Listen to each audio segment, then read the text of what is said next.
Je suis Christophe Plomion, chercheur à INRAE. Ah, ça marche pas? Hop, hop. Test, test, c'est bon? Non plus. On n'a pas de... Ah, voilà, c'est venu. Merci beaucoup. Donc oui, je me présente Christophe Plomion, chercheur à INRAE et co-directeur avec Arnaud Sergent de ce programme et équipement prioritaire de recherche. Donc on a intitulé Forest. En fait, bon, on m'a posé la question ce matin, d'où venait le double T de Forest? Bon, je vais répondre. Donc initialement, le titre, c'était pas Résidence des forêts, hein, donc il nous a été, on va dire, imposé par notre secrétariat général à l'investissement. Donc le titre initial, c'est, ça veut exprimer les changements et les transitions. Donc socio-écosystème forestier en transition. Voilà, c'était ça l'idée de travailler sur les changements subis, les transitions souhaitées dans ces socio-écosystèmes forestiers tempérés, méditerranéens et tropicaux. Bienvenue à toutes et à tous. On est vraiment très confortablement installés ici, hein, franchement. Ouais. Donc c'est un immense plaisir pour Arnaud et Fanny, la coordinatrice de notre programme, et puis moi-même de vous accueillir à Montpellier. Donc à l'occasion de ce deuxième rendez-vous annuel du PEPR Forest, bon, qu'on construit pas à pas avec vous en fait. Hein. Donc ce qui nous réunit aujourd'hui, c'est d'abord notre motivation commune à mieux comprendre les multiples et interdépendants déterminants de la résilience des socio-écosystèmes forestiers, donc afin que celles et ceux qui œuvrent à leur gestion, leur conservation et leur restauration puissent le faire de façon plus éclairée face aux incertitudes et à des pressions environnementales, biotiques et abiotiques croissantes. Et ce qui nous réunit aussi, c'est, je crois, l'envie d'engager notre communauté dans une histoire commune, inscrite dans le temps long. Alors le PEPR s'étend sur 7 ans, donc c'est une durée qui va nous permettre d'intégrer les différentes disciplines, hein, donc forcément différents types de raisonnements, différents regards dans l'analyse des trajectoires de ces socio-écosystèmes. Donc ils vont considérer simultanément des facteurs sociaux, politiques, économiques et écologiques pour aborder cet enjeu complexe qu'est la résilience des forêts. Or, l'art de conjuguer nos expertises et nos expériences collectives sera donc au cœur de ces journées, de cette journée, mais l'art aussi avec un grand A sera présent comme une autre manière finalement de nous aider à regarder et à penser les forêts. Nous vous souhaitons une belle journée, riche en échanges, et sans plus attendre, je vais donner la parole à Anne Varé, notre toute nouvelle directrice scientifique environnement et forêt d'INRAE, pour un mot d'accueil. Bonjour Anne, merci d'avoir accepté de partager ce moment avec nous et puis d'ouvrir officiellement cette rencontre. Bonjour Christophe, bonjour à toutes et tous. Vous m'entendez bien, c'est bon? Oui. Ouais. Merci. Merci Christophe pour l'introduction. Je m'excuse de de pas pouvoir être avec vous à ces journées. Voilà, il y avait d'autres impératifs. Je suis ravie de pouvoir ouvrir ces journées du PEPR. C'est un programme très ambitieux financé dans le cadre de France 2030. Bon, il porte sur cet enjeu majeur de l'adaptation et de la résilience des forêts dans un contexte de changement climatique et de tension sur les ressources naturelles, et notamment, comme vous le savez, sur la tension sur les biomasses. C'est un enjeu majeur, notamment d'orientation de nos politiques publiques avec la stratégie nationale bas carbone. Et donc, les travaux que vous allez conduire vont contribuer à lever un certain nombre de verrous. Vous le savez, les enjeux face aux changements globaux sont énormes. Et la nouvelle stratégie INRAE 2030 réaffirme l'importance d'avoir des recherches qui vont permettre de travailler à l'adaptation face à ces changements globaux et aux risques associés. On réaffirme dans la stratégie INRAE 2030 cet enjeu de l'atténuation et de l'adaptation, de les travailler de manière intégrée, de les approcher de manière intégrée, de travailler sur les enjeux autour de la gestion durable des ressources naturelles, également la biodiversité, de la préservation, l'adaptation et la restauration face à ces changements globaux. Et enfin, la prise en compte des risques multiples. Vous voyez que dans cette orientation stratégique autour des changements globaux de cette nouvelle stratégie, les forêts sont particulièrement concernées et l'EPR va contribuer à lancer des recherches qui vont permettre de nous éclairer sur ces enjeux. La nouvelle stratégie INRAE 2030, ce sont aussi des défis recherche et innovation. Ces défis sont ciblés sur des thématiques prioritaires avec une ambition d'impact à 5 ans et l'enjeu de conduire ces défis en collaboration avec des partenaires socio-économiques. Un des défis retenus porte sur le dépérissement des forêts, avec un enjeu fort de développer des outils de surveillance, ce que vous allez faire en partie dans le PEPR, pour identifier et proposer des options de restauration et aussi de renouvellement qui soient adaptées au changement climatique et qui vont apporter des solutions et des réponses en évitant la maladaptation, qui est également un des enjeux majeurs. Alors, le PEPR, ce sont les grands projets ciblés, et notamment par rapport à ce défi sur le dépérissement, il y a le projet Monitor qui va permettre de développer des outils de surveillance de haute résolution. Il y a également le projet X-Risque qui permet de travailler sur la dimension intégrée des risques multiples. Et puis, ces 10 nouveaux projets qui débutent cette année, qui viennent compléter ces projets ciblés en transversalité et que vous allez découvrir ces jours-ci. Le PEPR aborde aussi 2 enjeux majeurs, à mon sens, l'enjeu des données et de la nécessité de qualifier la qualité des données, de les organiser, de les mettre à disposition pour qu'elles soient entièrement et facilement mobilisables en appui à la recherche, ce qui est un enjeu majeur actuellement. Enfin, par le caractère très proche des partenaires socio-économiques, le PEPR est dans la logique du défi dont je vous ai parlé, avec ce dialogue et ce travail resserré avec les acteurs socio-économiques, avec cet enjeu d'aboutir à la mobilisation des connaissances scientifiques les plus à jour pour éclairer les décisions. Et ça, c'est un enjeu majeur aujourd'hui qui, au sein du PEPR, avec la richesse de la mobilisation des partenaires socio-économiques, va être largement abordé et qui nous est indispensable, notamment face aux enjeux que j'ai rappelés autour des tensions sur les biomasses et face à cet enjeu de changement climatique. Je ne voudrais pas oublier dans les enjeux majeurs ceux autour des forêts tropicales, également abordés dans le PEPR, avec ces récents constats que ces forêts sont également des sources de carbone parfois. Vous l'aurez compris, c'est vraiment un enjeu du PEPR de fédérer les acteurs de la recherche française, mais aussi, c'est peut-être bien une particularité de ce PEPR, nombreux des acteurs socio-économiques. Ce programme est donc un formidable tremplin pour éclairer les décisions et également pour aller à l'Europe et contribuer à aller chercher des projets européens qui vont participer à la mise en œuvre de l'agenda stratégique sur la forêt, l'agenda stratégique de recherche sur la forêt. Voilà, c'est un vrai challenge et vous êtes dans une dynamique de programme, comme l'a rappelé Christophe, de longue durée qui va donner, je pense, toutes les possibilités et financements possibles pour au mieux travailler sur ces enjeux très challengeants, mais également très porteurs. Je regrette encore de ne pas être parmi vous pour pouvoir échanger avec vous et je vous souhaite de très belles journées d'échange et de co-construction. Un grand merci Anne.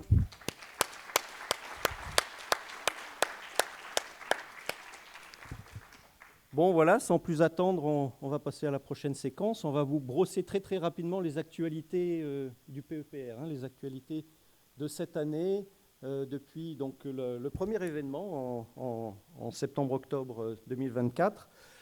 Alors je vais utiliser ça. OK. Voilà, oui, qui nous sommes on est à peu près 250 participants, de plus de 60 organismes aujourd'hui. Donc voilà pour la photo.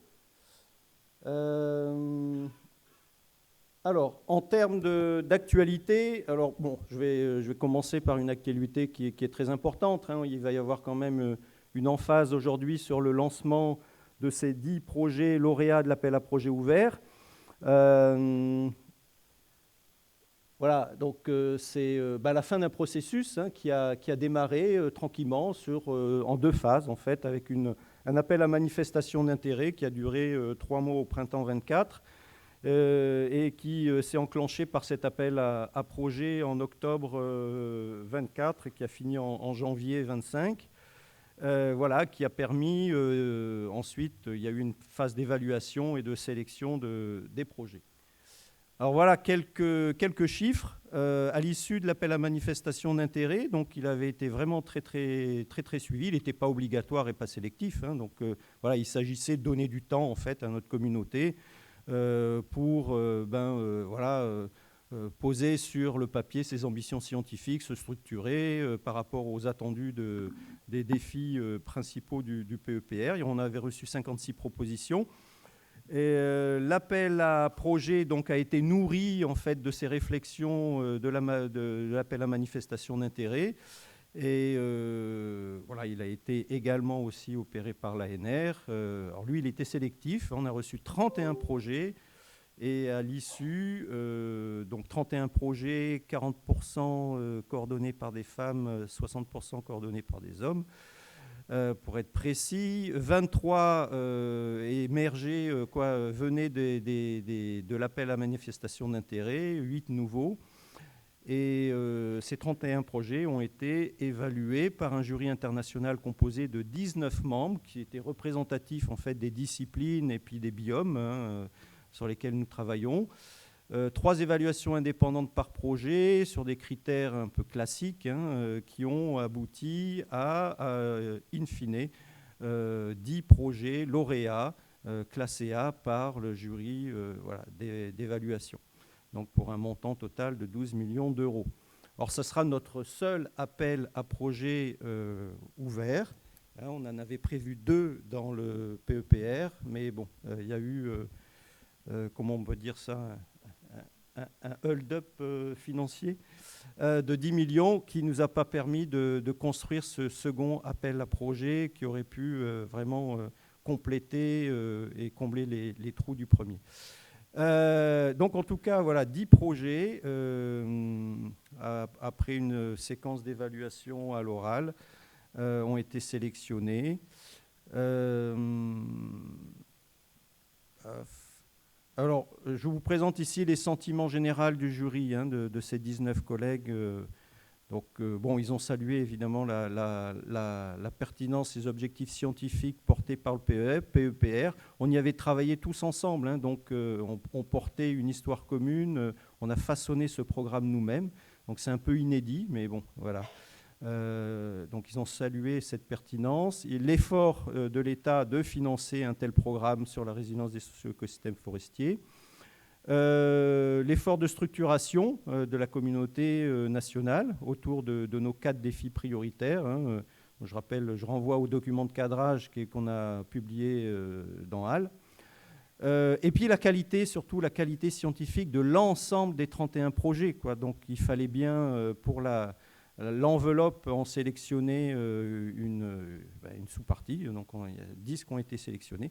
Mais le jury souligne la qualité scientifique quand même de l'ensemble de ce qu'il a reçu. Et en dernière conclusion, la présidente du jury nous a fait part de l'identification de domaines de recherche avec un fort leadership international affirmé au sein de notre communauté, notamment en écologie, et d'autres moins en pointe, notamment en bioéconomie. Voilà l'évaluation, le bilan de l'évaluation. On se retrouve aujourd'hui avec 10 projets lauréats qui vont vous être présentés. Les voici, vous allez les découvrir tout au long de cette journée.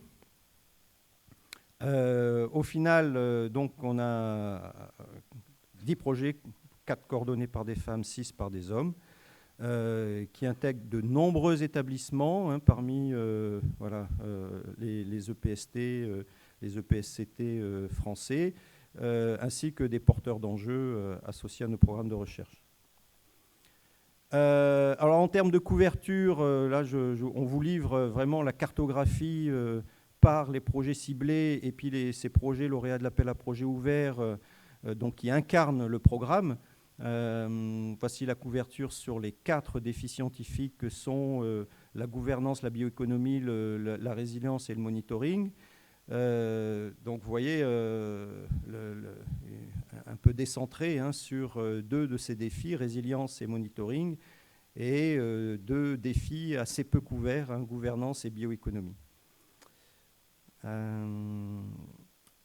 Voilà, donc Fanny, je t'invite à faire la transition. Oui, donc maintenant que l'ensemble des moyens dédiés au financement de projets de recherche a été alloué, donc c'est 35 millions d'euros au total, pour 15 projets de recherche, on vous propose une petite cartographie de la communauté scientifique qui est impliquée dans ces projets. Donc ça représente 443 scientifiques, tous domaines confondus, sans compter les nombreux recrutements qui sont prévus au sein des projets. Ces scientifiques sont issus de presque 100 unités de recherche et 45 établissements partenaires. Voilà pour la localisation géographique des unités de recherche. Donc, vous voyez, on couvre à peu près toutes les régions françaises et puis un peu les territoires d'outre-mer, notamment à travers le projet ciblé Monitor.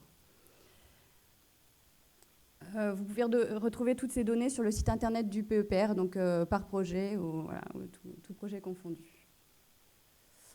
En termes de distribution de disciplines, comme le disait Christophe, il y a quand même une grosse majorité des scientifiques qui sont plutôt issus des sciences de la vie, dont presque un quart qui provient plutôt des sciences de l'environnement et écologie.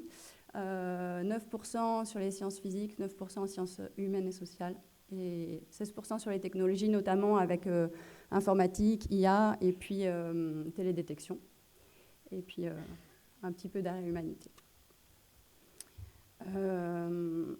Voilà la distribution par projet, avec les projets ciblés sur la gauche et les projets issus de l'appel à projet sur la droite.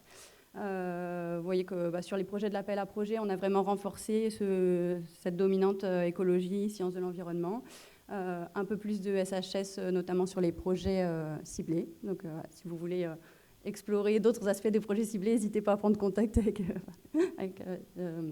les chercheurs déjà impliqués en SHS dans les projets ciblés. Quelques autres actualités récentes.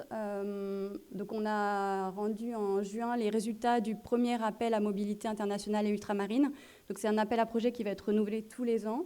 Donc là, il y a eu 16 lauréats sur 19 projets déposés.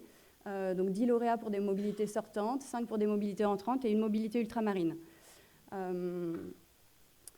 Cet appel à projet donc, va être renouvelé tous les ans. Donc, le prochain sera ouvert 15 janvier 2026. Donc, c'est un appel qui finance des mobilités longues de 1 à 4 mois pour des budgets de 2 500 à 9 500 euros qui couvrent donc les frais de mission, transport et hébergement. Quelques actualités sur la communication. Donc, on a depuis janvier 2025 un site web en anglais, notamment par rapport à ces mobilités internationales et puis la conférence internationale dont on va vous reparler un peu plus tard, 2027. Le compte LinkedIn est très suivi. On a maintenant plus de 2000 abonnés. Donc, si vous n'êtes pas abonné, n'hésitez pas à suivre ce compte. C'est plutôt de la communication externe. Donc aussi, si vous avez des actualités à partager avec la communauté, n'hésitez pas à nous les transférer pour qu'on puisse les repartager. On poursuit également les newsletters du PEPR. C'est des newsletters qui sont trimestriels. Donc la prochaine sortira fin octobre et donc on sollicitera à nouveau l'ensemble des projets pour nous faire remonter les actualités de leur projet et vous les repartager. On a produit récemment une des petites séries de vidéos pour présenter le PEPR, interviewer les responsables de projets ciblés, interviewer les membres du comité interinstitutionnel. Et donc, vous pouvez retrouver ces vidéos sur le site internet ou sur la chaîne YouTube du programme. Et en termes d'événements, donc il y a les événements que nous organisons et il y a aussi les événements que nous soutenons en tant que partenaires. Donc les modalités de ce soutien sont maintenant précisées sur le site internet. Vous pouvez aller les voir pour voir un peu. Donc c'est des soutiens à des événements scientifiques qui ne sont pas portés par les projets.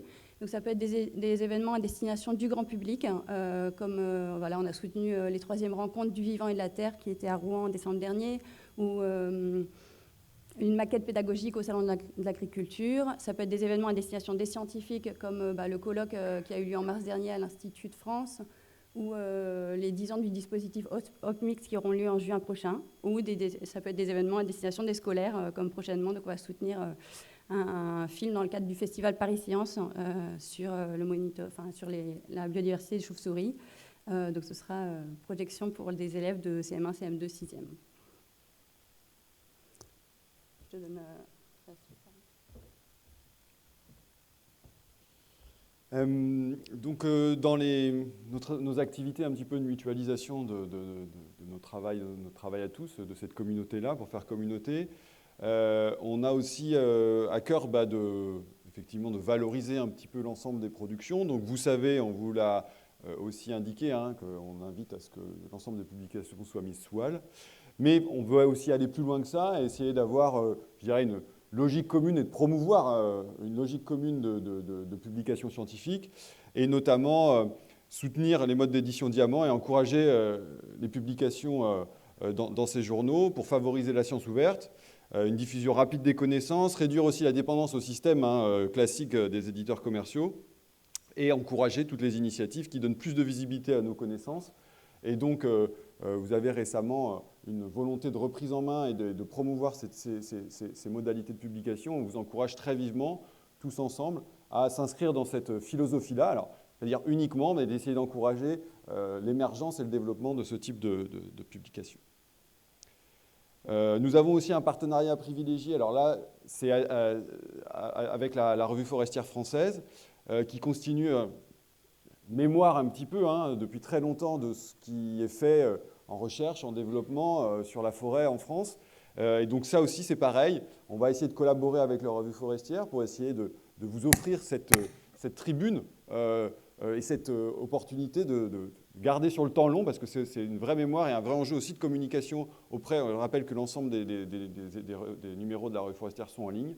Donc ça, on vous accompagnera. On va travailler avec la Revue forestière pour vous proposer des numéros spéciaux, vous inviter à communiquer et de manière très large dans cette revue, en français simplement. Ça permet effectivement une bonne visibilité aussi de vos travaux et une bonne communication sur vos productions. Toujours dans l'idée de mutualiser un certain nombre d'actions, d'activités, de nos activités quotidiennes de recherche, on a une mission et des moyens pour promouvoir la prématuration. Alors, la prématuration, c'est quoi ? C'est un soutien à l'innovation au transfert. Donc, ça fait partie des budgets qu'il nous reste. On a alloué une grosse partie des moyens de soutien à la recherche, mais il nous reste des moyens de prématuration. Donc on a mis d'abord et en priorité en place les projets de recherche, mais on a la volonté de promouvoir aussi ces voies vers l'innovation, c'est-à-dire la manière dont vous pouvez, à travers vos projets de recherche, aboutir à des propositions innovantes, qu'elles soient en termes de développement technique, mais aussi de propositions en termes d'organisation, de mode d'organisation, de gouvernance. C'est très large. Donc on a des moyens pour cela qui sont, par rapport aux autres budgets qu'on a alloués, plus limités, mais on va tenter d'en faire bon usage et aussi de vous inviter, à travers ces moyens-là, à s'inscrire dans cette dynamique. On a commencé à regarder un petit peu, à travailler notamment avec notre comité des parties prenantes, et on se rend compte qu'on va dire que ce n'est pas le fort ni de notre communauté, ni d'ailleurs des acteurs de l'autre côté socio-professionnels, qui eux sont aussi, on est plutôt un secteur qui n'est pas super innovant, on va dire. Voilà, on va dire que ce n'est pas ce qui nous caractérise.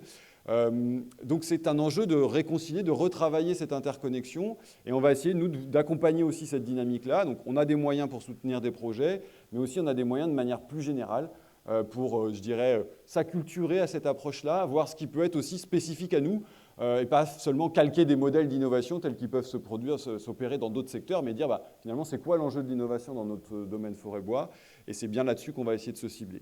Et alors pour les moyens dont on dispose, on va opérer de la sorte, c'est-à-dire qu'on va là essayer assez rapidement de soutenir les projets qui sont, je dirais, dans les tuyaux et qu'on pourrait aider compte tenu des moyens dont on dispose. Donc nous, on essaye de repérer, on a essayé de voir notamment ensuite ceux qui avaient des modules éventuellement dans les appels à projets, mais ça peut être des démarches de nos établissements respectifs, INRAE, CNRS, CIRAD, ont des programmes de soutien. Donc nous, on a sollicité ces programmes-là en disant qu'est-ce que vous avez dans les tuyaux que vous ne pouvez pas financer, mais qui peut être, s'inscrit dans cette démarche d'innovation.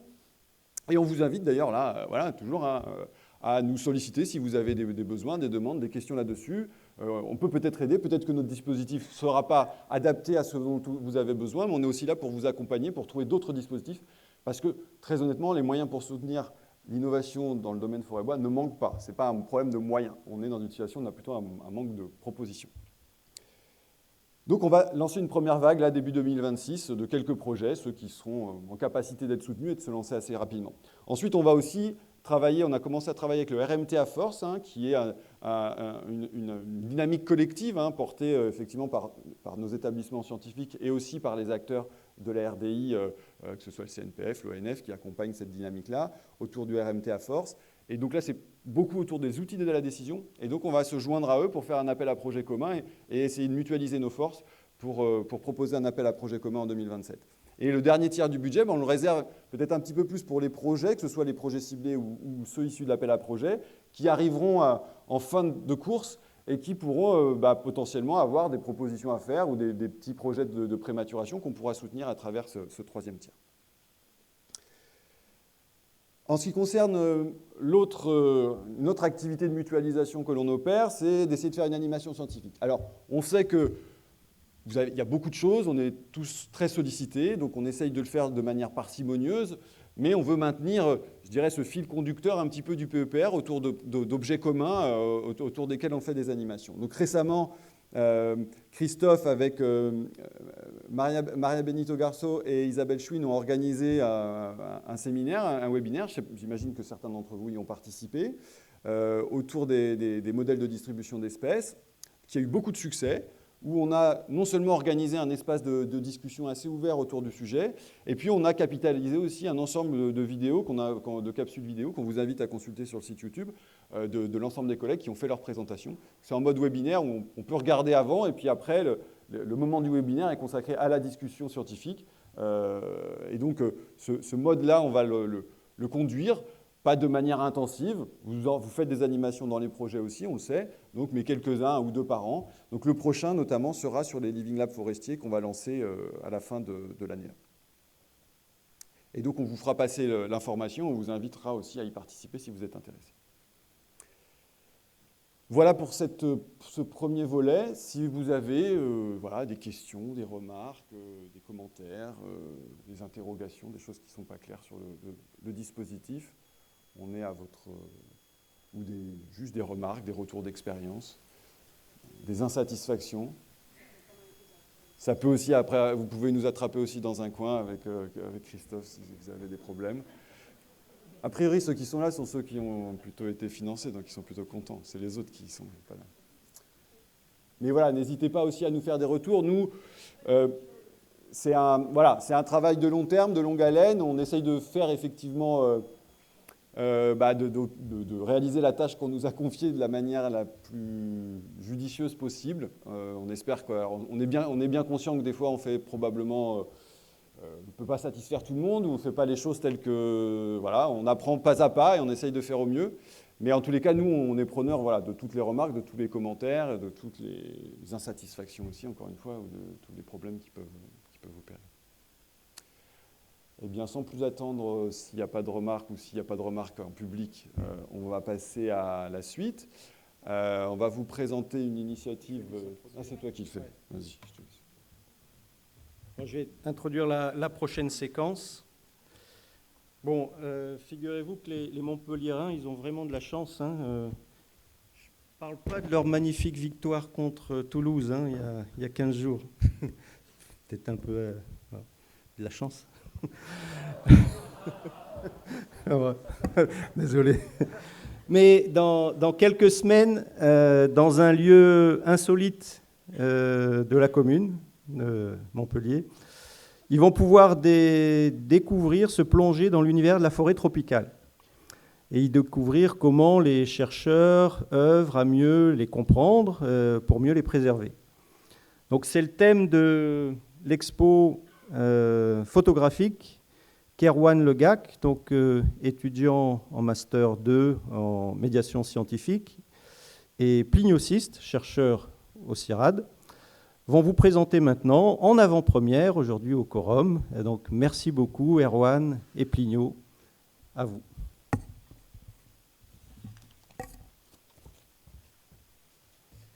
Merci Christophe, bonjour à tous et à toutes. Je suis très flatté de vous présenter cette exposition photo que vous pouvez voir près du café. Cette exposition, elle est effectivement consacrée à la résilience des forêts tropicales Et c'est issu des recherches de l'unité que j'ai dirigée pendant 10 ans, Forêt Société du CIRAD. Et cette exposition comprend 22 photos.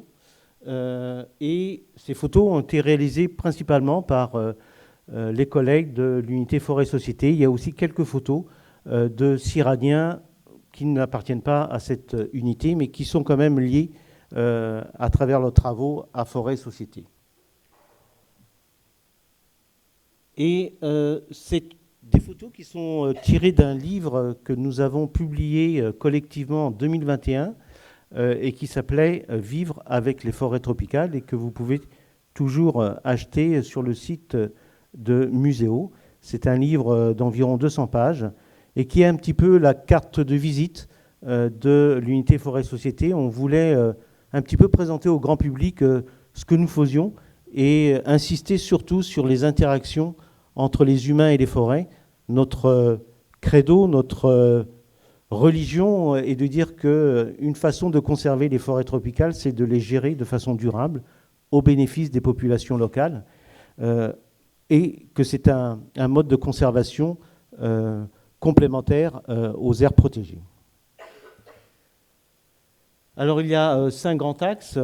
Tout d'abord, comprendre comment fonctionnent les forêts tropicales et comment elles réagissent au changement climatique, mais aussi aux pratiques d'exploitation.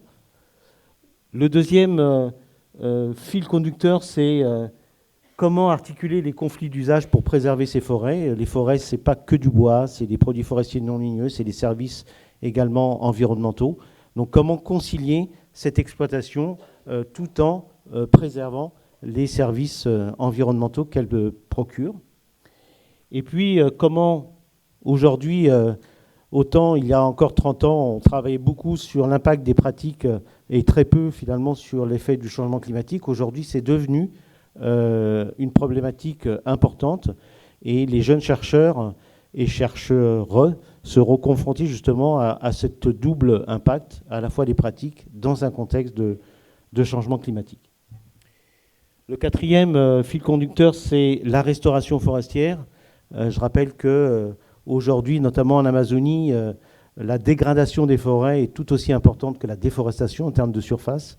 Et il convient aujourd'hui de réfléchir à comment réhabiliter, restaurer ces forêts tropicales, tout en également s'intéressant aux zones qui ont été déforestées.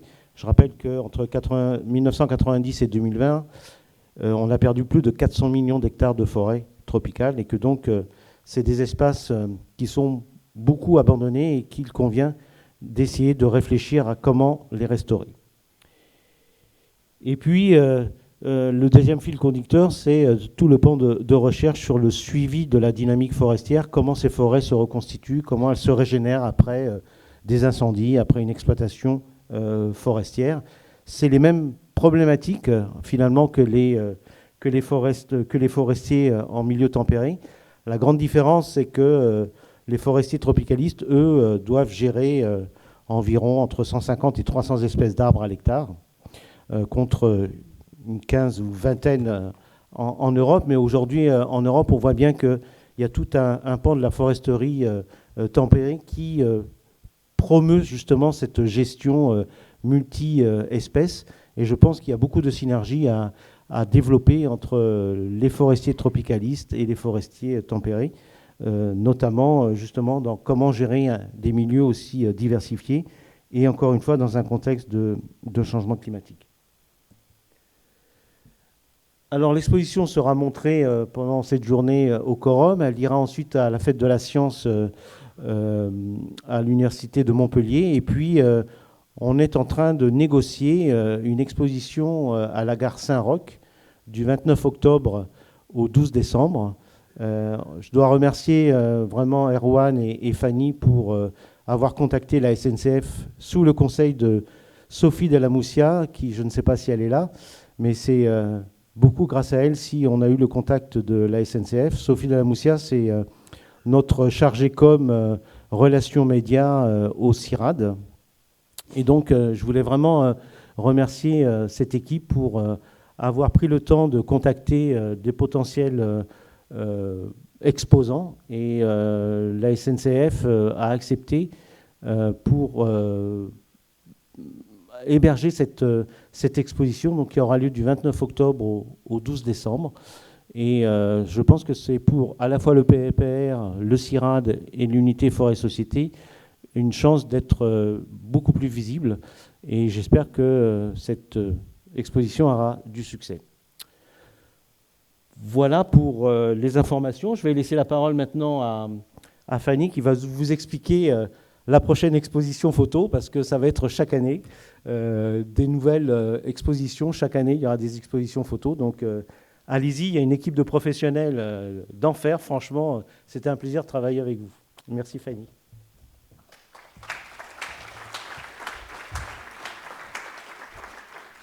Très rapidement, donc il y aura un vernissage aussi, probablement, si le contrat est bien signé, 3 ou 4 novembre, notamment pour les personnes qui sont sur Montpellier.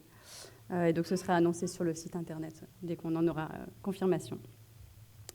Oui, donc nous avons ce cycle d'exposition photo. En fait, on a commencé l'année dernière avec une proposition qui émanait de Laurence Denet, chercheuse sur Bordeaux, qui avait fait des photos suite aux incendies dans la région. Donc on avait cette exposition après l'incendie. Et c'est pour ça qu'on a réfléchi donc, l'année dernière avec le comité exécutif à repoursuivre une nouvelle exposition photo, parce que c'est quand même un moyen intéressant d'adresser notamment le grand public.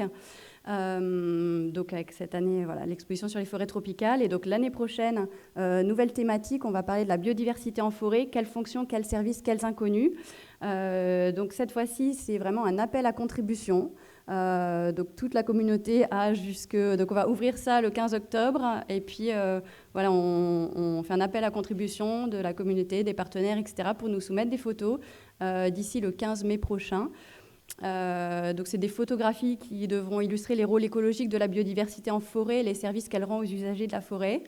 Et donc photographies de bonne qualité pour pouvoir éventuellement être agrandies.